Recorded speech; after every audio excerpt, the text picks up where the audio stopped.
विधिमंडळाच्या पावसाळी अधिवेशनाला उद्यापासून म्हणजे सोमवारपासून सुरुवात होते आहे। या अधिवेशनाच्या पार्श्वभूमीवर राज्य सरकारकडून चहापानाचा कार्यक्रम आयोजित करण्यात आला आहे। या चहापानाच्या कार्यक्रमामध्ये विरोधकांनी बहिष्कार घातलेला आहे। पहिलीपासून हिंदी शिकण्याच्या मुद्द्यावरून महाराष्ट्रातील वातावरण चांगलंच तापलेलं आहे। उद्यापासून सुरू होणाऱ्या विधिमंडळाच्या पावसाळी अधिवेशनात याचे तीव्र पडसाद उमटतीलच। त्याचबरोबर शक्तीपीठ महामार्ग, कर्जमाफी, लाडकी बहीण योजना या मुद्द्यांवरून सत्ताधाऱ्यांची कोंडी करण्याचा प्रयत्न विरोधकांचा राहील। उपमुख्यमंत्री अजित पवार यांनीही विरोधकांच्या सुरात सूर मिळवत पहिलीपासून हिंदी सक्ती नको असं म्हटलं।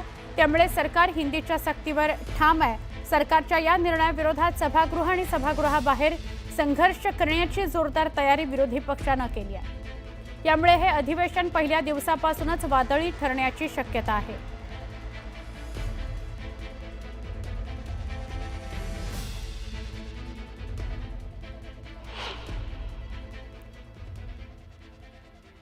विधिमंडळाचं पावसाळी अधिवेशन उद्यापासून सुरू होत आहे। या अधिवेशनाच्या पूर्वसंध्येला चहापानाचा कार्यक्रम असतो। विरोधकांनी त्यावर बहिष्कार घातलेला आहे।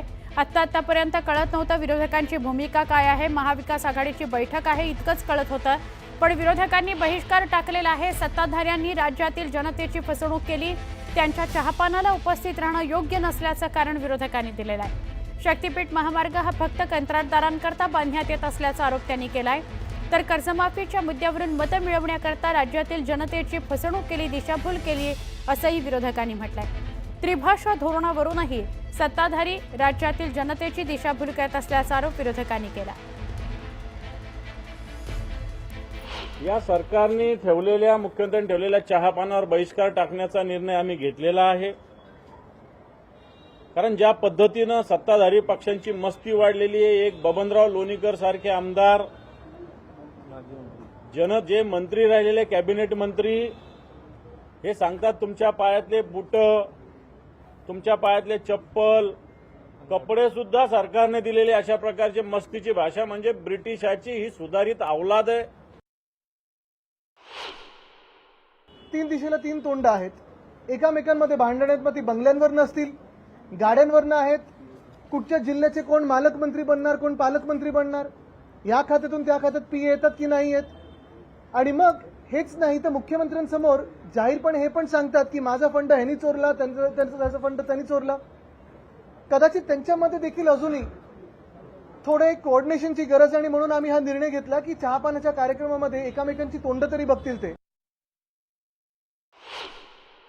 मुंबई पुणे महामार्गावर चुकीचे फाईन जवळपास 12.5 कोटी 6 लाख गाड्यांना हे चुकीच्या फाईन मारल्यात, कारण एमएसआरडीसीने घोटाळा केलेला। पण हा काही घोटाळा किंवा हा भ्रष्टाचार एवढ्याला सीमित नाहीये। 3,000 कोटीचा घोटाळा म्हणजे आपल्याला आठवत असेल 3 ऑक्टोबरची पत्रकार परिषद माझी मागच्या वर्षीची, एमएसआरडीसीचा घोटाळा, एमएमआरडीएचा घोटाळा, गायमुख ठाणे उन्नत महामार्ग आणि मग तो बोगद्याचा असेल, 17,000 कोटीचं टेंडर काढलं, आता 14,000 कोटीवर आलंय।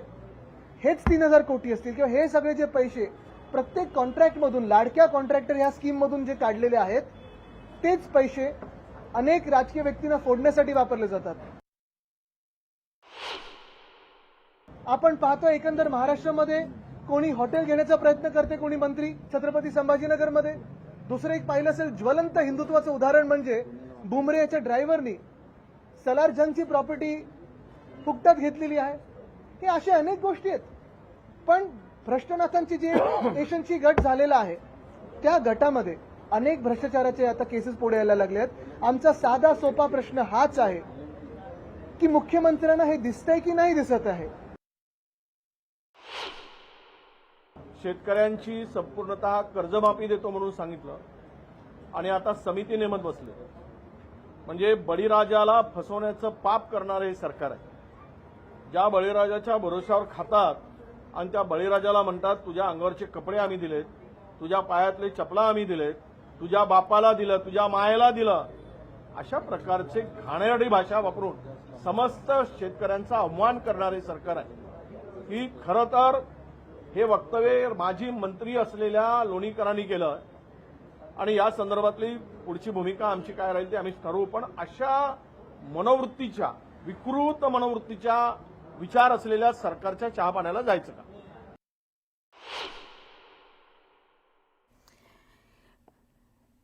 पावसाळी अधिवेशन सुरू होत आहे उद्यापासून. त्याच्या पूर्वसंध्येला चहापानाचा कार्यक्रम सरकारनं आयोजित केलेला होता. त्याच्यावर विरोधकांनी बहिष्कार टाकलाय आणि सत्ताधाऱ्यांवर आरोप केले.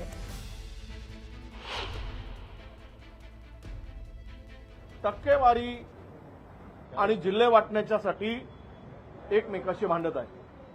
वाट्यावरून भांडणं सुरू झालेली आहे तिघांची, आणि वाटा मिळवण्यासाठी कुठल्याही स्तरावर जाण्याची मानसिकता यांची दिसते आहे.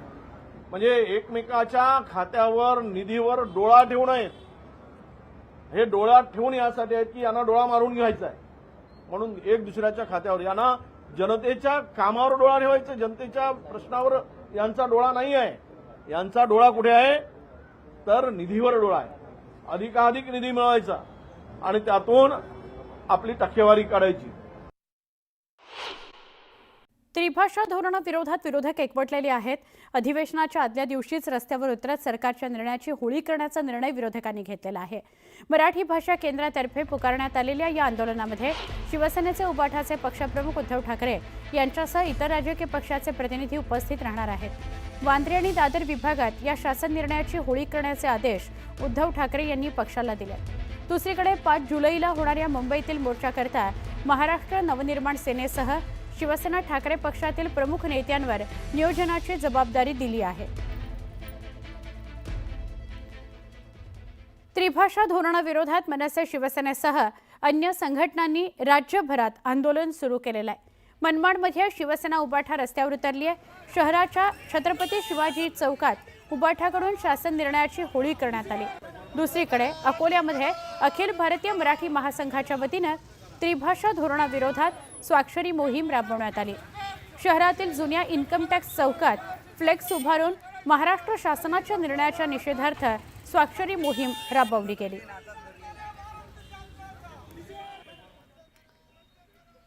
या त्रिभाषा धोरणाच्या मुद्द्यावर 5 जुलैला मोर्चा काढण्यात येणार आहे.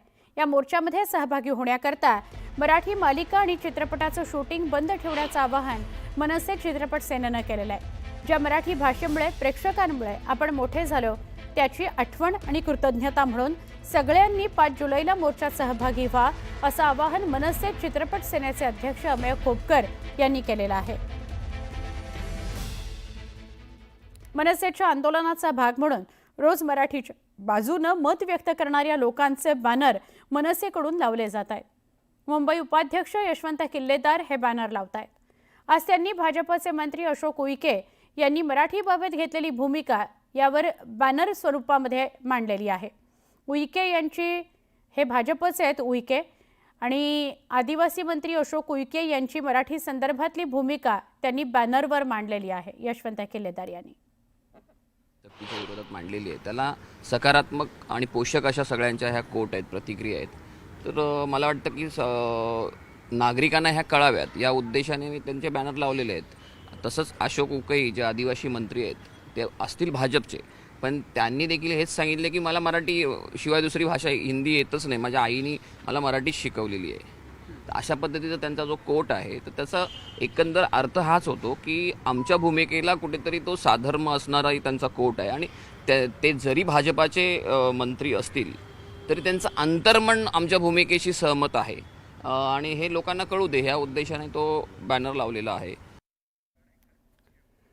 मुंबईमध्ये मोर्चा काढण्याची वेळ येऊ नये असा आमचा प्रयत्न आहे असं मोठं विधान केलं उपमुख्यमंत्री अजित पवार यांनी. त्रिभाषा धोरणासंदर्भात मुंबईत मनसे आणि शिवसेनेकडून मोर्चा काढण्यात येणार आहे.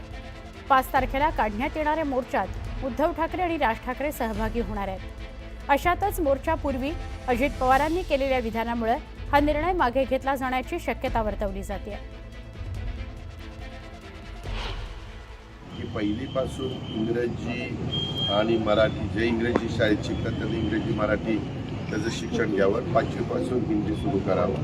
कारण माझं तुम्हालाही सगळ्यांना माहिती आहे की जो मराठीमध्ये लिहायला वाचायला शिकतो त्याला लिहिता आणि वाचता हिंदी पण लगेच येतं. मराठी शिकल्यावर तो हिंदी पण येतो, कारण ती लिपी तीच आहे, त्याच्यावर ती अडचण नाही. पण 5वीपासून तो आपल्याला व्यवस्थितपणे त्यांनी कव्हर केलं तर तो 5वीपासून शिकला तरी चालू शकतो. अर्थात आता त्याच्याबद्दलची चर्चा होईल. मला तुम्ही मोर्चात सहभागी होणार आहेत का त्या? अरे बाबा, त्या संदर्भामध्ये आम्ही स्वतः मोर्चाची वेळच येऊ नये अशी आमचा प्रयत्न आहे.